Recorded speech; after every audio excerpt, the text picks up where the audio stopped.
اب نبی کریم صلی اللہ علیہ وسلم سے سوال ہوا، جتنا سوال ہوتا تھا اتنا جواب آتا تھا۔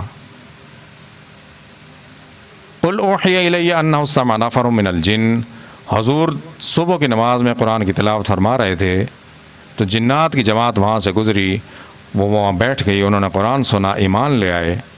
جب اپنی قوم کے پاس جا کے انہوں نے جو بات اپنی قوم سے کی، اللہ تعالیٰ نے وہ آیتیں جبریل کو دے کے بھیجی، کہہ دیجئے ان سے، قل فرما دیجئے ان سے، اوحی الی، میرے پاس وحی آئی ہے، استمع نفر من الجن، جنات کی جماعت جو یہاں سے گزر رہی تھی انہوں نے سنا، قرآنا عجبا، انا سمعنا قرآنا عجبا، قرآن سنا جو عجیب کلام ہے، اس کا حسن، اس کی تاثیر بڑی عجیب ہے، ہم نے اس سے پہلے ایسی تاثیر نہیں دیکھی۔ یہدی الی الرشد، جس میں ہدایت ہی ہدایت ہے، رشد ہی رشد ہے، فآمنا بھی، ہم اس پر ایمان لے آئے ہیں، ولن نشرک بربنا احدا، ہم رب واحد کے ساتھ کسی کو شریک نہیں ٹھہرائیں گے۔ تو یہ اس لیے نازل فرمایا کہ قیامت تک پوچھا جائے گا، وما خلقت الجن والانس الا لیعبدون، ہم نے جن اور انسانوں کو اپنی عبادت کے لیے پیدا کیا ہے۔ سوال جنوں اور انسانوں سے ہوگا، تو پھر سوال یہ ہے کہ قرآن کریم میں کہاں لکھا ہے کہ جن ایمان لے آیا حضور پر؟ اللہ تعالیٰ نے اسی لیے نازل فرمایا، قیامت تک کے لیے جواب ہے۔ حضور سے سوال ہوا کہ اصحاب کہف کون تھے، اور موسیٰ علیہ السلام اور خضر کا قصہ کیا ہے، اور ذوالقرنین کون تھا؟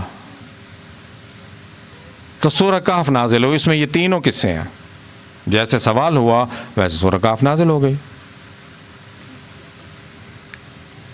اب سب سے پہلا جو غزوہ تھا وہ غزوہ بدر تھا۔ مکہ مکرمہ میں حکم نہیں تھا آپ کو کاٹ بھی ڈالیں آپ نے کافروں پر ہاتھ نہیں اٹھانا، اس لیے حکم نہیں تھا، اللہ کا تدبر یہ تھا اگر یہ لڑیں گے تو کفار تعداد میں زیادہ ہیں، اور مسلمان تھے بھی چند، 100 سوا 100 مسلمان تھے سارے، کیسے ہزاروں کا مقابلہ کریں گے، لہذا آپ نے ہاتھ نہیں اٹھانا ان پر۔ جب مدینہ منورہ تشریف لے گئے، اوس اور خزرج کے لوگ ایمان لے آئے، حضور کو دعوت دی، حضور مدینہ تشریف لے گئے، اپنی سلطنت بن گئی، دفاع کا انتظامات ہو گیا، حالانکہ اس وقت انتظامات اتنے نہیں تھے لیکن پھر بھی ایک مسکن بن گیا۔ پھر حکم ہوا فقاتلوا اولیاء الشیطان، قتال کرو شیطان کے ساتھ، شیطان کے دوستوں کے ساتھ، ان کید الشیطان کان ضعیفا، شیطان کا فریب کمزور ہوتا ہے۔ تو پھر غزوہ بدر ہوا، اس سے پہلے ابوا، بعات، عشیرہ یہ ہو چکے تھے، بڑی جنگ سے پہلے چھوٹی چھوٹی جھڑپیں یہ ہوتی ہیں، یہ دنیا کی جنگوں کی تاریخ کا دستور ہے، جو بڑی جنگ کا سبب بنتی ہے، پیش خیمہ ہوتی ہیں۔ تو پہلا غزوہ بدر تھا، دنیا میں اب تک لڑی جانے والی تمام جنگوں میں سب سے بھیانک جو جنگ ہے وہ دوسری جنگ عظیم ہے، سیکنڈ وار ہے، سب سے بھیانک جنگ ہے، 5 سال 40 میں شروع ہوئی 45 تک رہی۔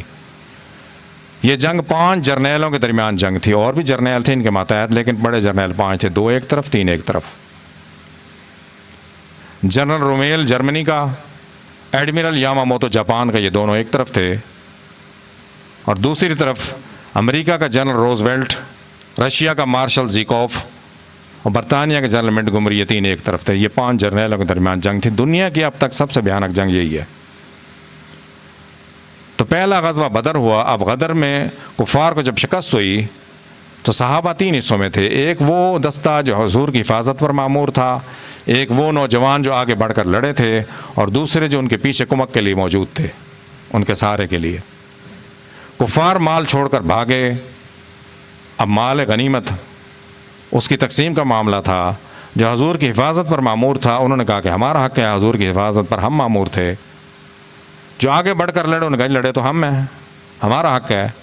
جو درمیان میں تھے انہوں نے کہا جی ہماری وجہ سے تم جیتے ہو، ہم تمہاری پشت پر تھے۔ تو حضور خاموش ہو گئے۔ حکم الہیہ کا حضور انتظار فرمایا کرتے تھے کہ پہلا غزوہ تھا، پہلی فتح تھی، پہلا مال غنیمت آیا۔ تو اس پر پھر سورہ انفال اتری، وَيَسْأَلُونَكَ عَنِ الْأَنفَالِ، آپ سے سوال کرتے ہیں انفال کے بارے میں، انفال مال غنیمت کے بارے میں۔ قل فرما دیجئے ان سے، قل الانفال للہ والرسول، سارا انفال مال غنیمت اللہ اور اس کے رسول کا ہے۔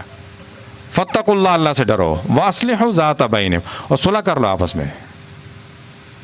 پھر صحابہ نے صلح کی، مال غنیمت کی تقسیم کا حکم آیا، پھر احد، تبوک، سارے غزوے ہوئے، اسی طرح تقسیم ہوتا رہا، جس وقت ضرورت ہوتی تھی اسی کے مطابق۔